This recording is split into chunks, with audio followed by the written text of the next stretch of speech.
खूबसूरत वादियों और संस्कृति से ओतप्रोत है मध्य प्रदेश का नरवर किला।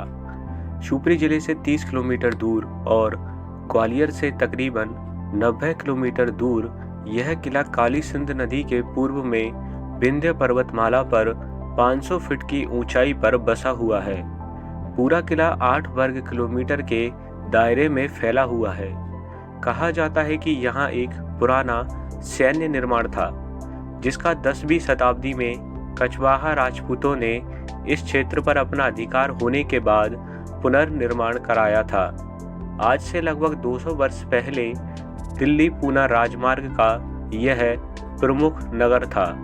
कई सीढ़ियों को चढ़ने के बाद किले तक पहुंचते हैं। जब आप किले के दूसरे मुख्य द्वार हवा पौर पर पहुंचते हैं, उस समय आप ऊपर चढ़ते हुए इतने पसीना पसीना हो जाते हैं कि आपको सच में ठंडी हवा की ज़रूरत महसूस होती है। लेकिन सीढ़ियों पर चढ़ने की थकान किले तक पहुंचने के बाद ख़त्म हो जाती है और नज़रें वहां की खूबसूरती को अपने अंदर भरने लगती हैं। नरवर किले का पूरा क्षेत्र 4 स्थानों में बटा हुआ है। वह 4 स्थान हैं मछलोक, मदार, गजूर और ढोल अहाते। किले के चारों तरफ मन को मोह लेने वाली हरियाली वादियां हैं। चारों तरफ से किला पहाड़ों से घिरा हुआ है, जिसे जितना देखो उतना ही कम लगता है। पहले इस दुर्ग का निर्माण या पुनर्निर्माण कछवाहा राजपूतों ने कराया था। कछवाहों के बाद यहाँ परिहार और फिर तोमर राजपूतों का आधिपत्य रहा और अंत में यह 16वीं शताब्दी में मुगलों के अधीन आ गया।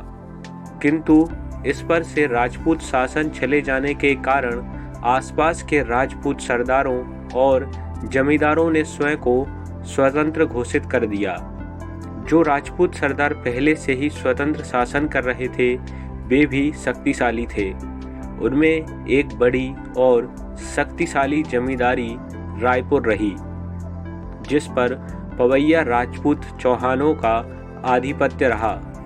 उस समय नरवर मालवा की ओर जाने का प्रमुख मार्ग था, जो कि चौहानों के अधिकार में होने के कारण मुगलों के लिए अच्छा नहीं था।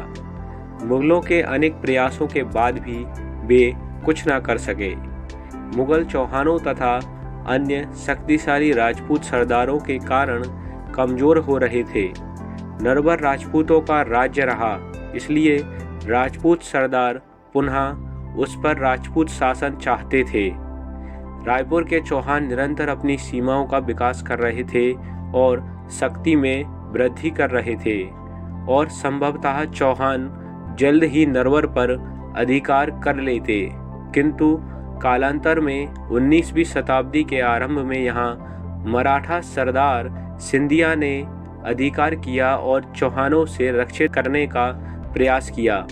किंतु लोक कथाओं से पता चलता है कि चौहानों ने मराठों को भी कभी कर नहीं दिया और मराठे भी यहाँ राजपूतों के प्रभाव के कारण मुगलों को यहाँ से परास्त और उनका पूर्णतः शासन समाप्त करने के बाद भी राजपूतों के ठिकानों पर अधिकार नहीं कर पाए। आल्हा काव्य में नरवरगढ़ को मोहरमगढ़ भी कहा गया है, जहाँ के राजा मोती मल के नाम का जिक्र है। इस किले में कुछ स्थान हैं जहाँ आप घूम सकते हैं, जैसे ताल कटोरा, चंदन खेत महल और कचहरी महल। किले के अंदर एक अखाड़ा भी है, जहाँ कुश्ती और मल्ल युद्ध का आयोजन होता था। किले में एक ही जगह पर 8 कुएं और 16 बावरियां हैं। ऐसा कहा जाता है यहाँ से 1600 पनिहारिन एक साथ पानी भरती थीं। ऐसा कहा जाता है कि किले के अंदर एक पूरा नगर बसा था, जिसमें मीना बाजार सबसे मुख्य था, जहाँ से लोग ज़रूरत की चीज़ें खरीदते थे। इस किले में एक पसर देवी का प्राचीन मंदिर भी स्थित है, जहाँ देवी की लेटी हुई विशाल प्रतिमा स्थापित है। कहा जाता है कि महाभारत काल में जब राजा नल जुए में छोटे भाई से अपना सारा राजपाट हार गए थे, और वे पत्नी को साथ लेकर जाने लगे, तब उनकी कुलदेवी खजाने की रक्षा के लिए किले के दरवाजे के समीप आकर लेट गई थीं। तभी से उनका नाम पसर देवी पड़ा। नरवर का किला भारतीय किलों की शान और अत्यंत प्राचीन व सबसे सुरक्षित किला माना जाता है। विदेशी यात्री टिफिन थलर ने नरवर किले की सुरक्षा के बारे में वर्णन करते हुए लिखा है कि नरवर किले को जीत पाना बेहद दुष्कर है। सुरक्षा की दृष्टि से इसका कोई जवाब नहीं है। इस शहर का ऐतिहासिक महत्व भी रहा है और इसे 12वीं शताब्दी तक नालापुर के नाम से जाना जाता था। इस महल का नाम राजा नल के नाम पर रखा गया, जिनके और दमयंती की प्रेम कथाएं महाकाव्य और महाभारत में पढ़ने को मिलती हैं। नरवर का किला बुंदेलखंड में पहले एवं मध्य भारत के ग्वालियर किले के बाद दूसरे नंबर का है।